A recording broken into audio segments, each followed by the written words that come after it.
there's another negative catalyst that we got to start talking about.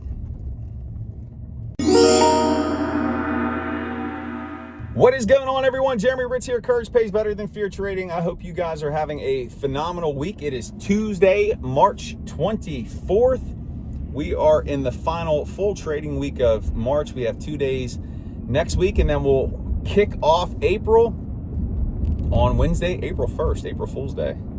Oh, yeah.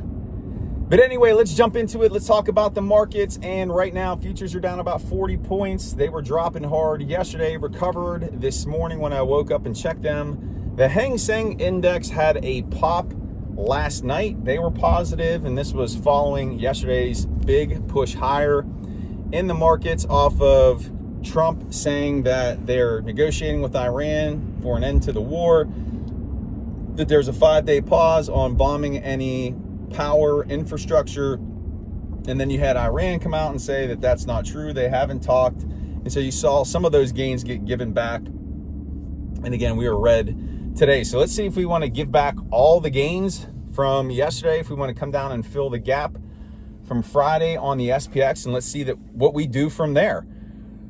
And it appears that this is going to drag on longer. And like I said, I don't think that this correction or this dip is done until you at least get 10% down on the SPX and the Qs.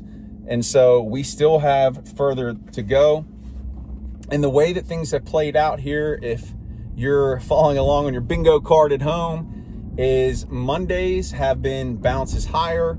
We push up into the 10-day exponential moving average on that daily chart, and then you just start to stair step lower and take out the low from Monday on Friday. That's how it's all been working. Let's see if that pattern is going to hold true here this week. And remember, it will just so magically line up that Friday will be the deadline for when these peace agreements have to be finalized. Otherwise, the bombing will resume. So it could be another bloody Friday to the tune of negative 135 points. So we'll see. But there's something else that I wanted to talk about here. And it is something at first when I was asked about it, I'm like, yeah, I don't think that's much of a red flag right now that we need to pay attention to. But it is growing steam. We're seeing more examples of this. And so we have to talk about it because this is even bigger than the war in terms of negative pressures for the stock market. And that is private credit.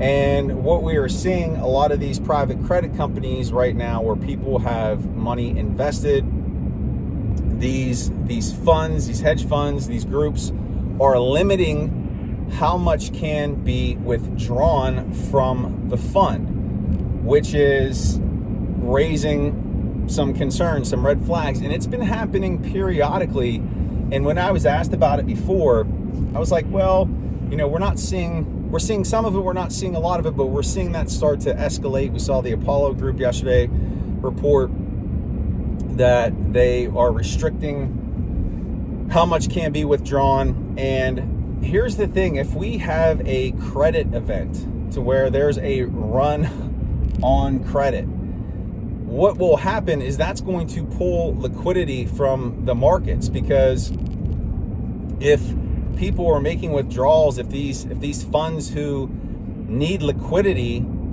to provide these withdrawals, if they need to sell off equities, you could see a cascading factor in the markets, and you could see a larger drawdown. And here's the thing, with a credit event, it would be similar to something like 2008 with the housing market crash.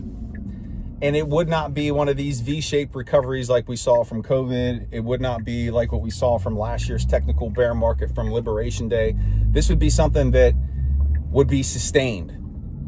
So we need to start paying attention to what is happening with private credit. We need to pay attention to how that market is functioning and operating, and just be aware of its health. If we're seeing more cracks in that space.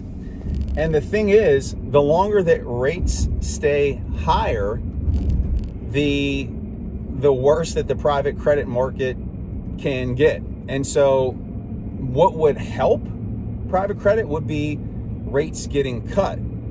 But here's where the war factors into this and where this is a problem. The longer that these war efforts go on, the longer that oil prices stay elevated, the longer that energy prices stay elevated, what is that going to do? That's going to lift inflation. And when you have higher inflation, what happens with interest rates? They either stay the same or, worse yet, they get raised.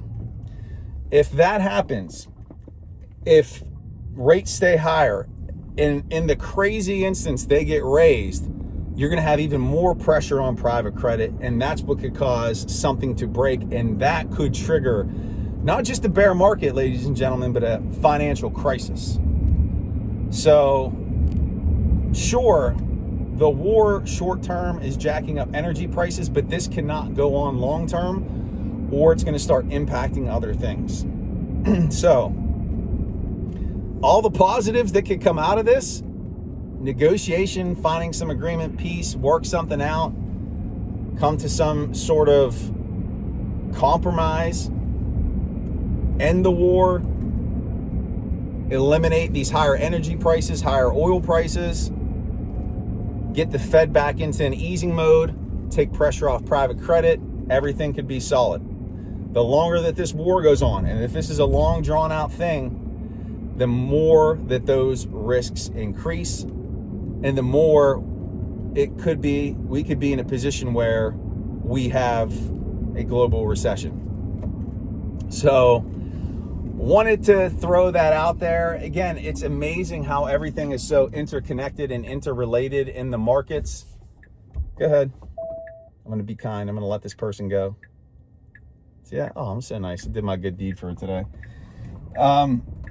Everything's interconnected, interrelated, and so we have to continue to monitor to see. And here's what I'll say right now: I think we have to flush down to that 10% area. I don't think the weakness is over. I think you got a glimpse.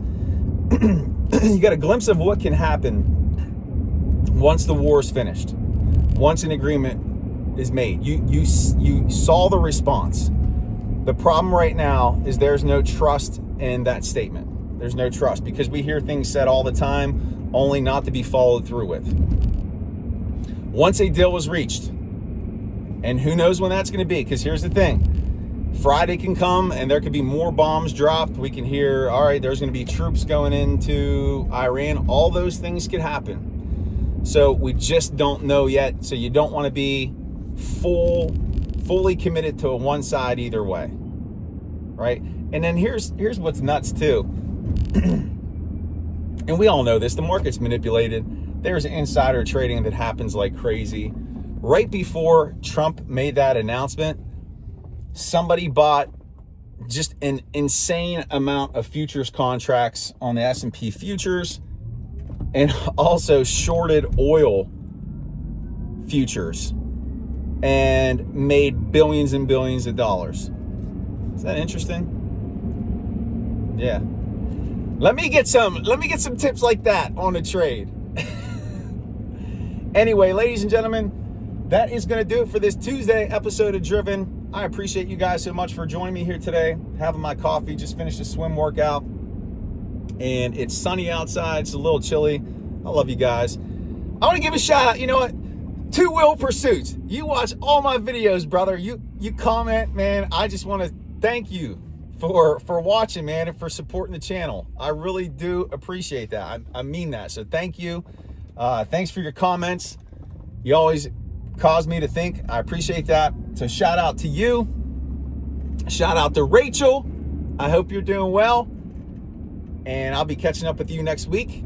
And with that said, in the meantime, in between time, make it a great day. Honor the moment. And most importantly, I got to switch hands with my coffee.